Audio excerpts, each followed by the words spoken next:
Hello বন্ধুরা, কেমন আছো? দেখো, আমার কাছে এসে একটা ভিগার্ডের স্টেবিলাইজারটা একটা রিলে দিয়ে করা ছিল। ঠিক আছে, একটা রিলের বোর্ড করা ছিল,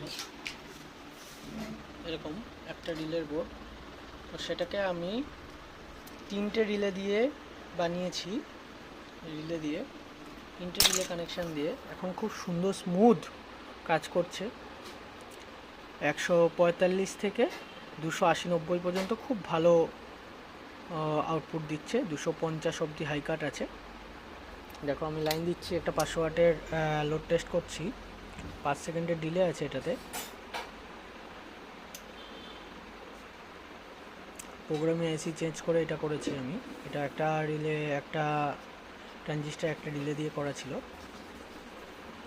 এখন লোড টেস্ট চলছে। 500 ওয়াটে 219 ভোল্ট আউটপুট, ইনপুট 219, আউটপুটও 219। খুব সুন্দর। আগে আমি ভেরিয়েক দিয়ে টেস্ট করে নিয়েছি।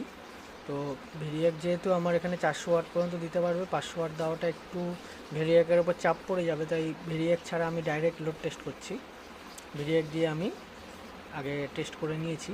তো এরকম যদি কেউ কাজ করাতে চাও, কোম্পানি রীতিমতন বোকা বানায়।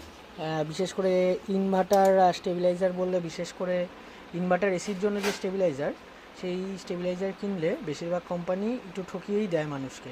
তো সুতরাং তো যেটা ভালো বুঝবে তোমরা কিনবে, আমার মনে হয় ভালো কেনাই ভালো। তো একটা রিলে দিয়ে করে দিয়েছে। একটা রিলেতে খুব একটা ভালো অপারেশন হয় না। তো তিনটে রিলে খুব ভালো। একটা রিলে থাকে হচ্ছে প্রোটেকশানের জন্য, আর দুটো থাকে হচ্ছে অপারেশনের জন্য। তো আমি সেইভাবেই করে দিয়েছি।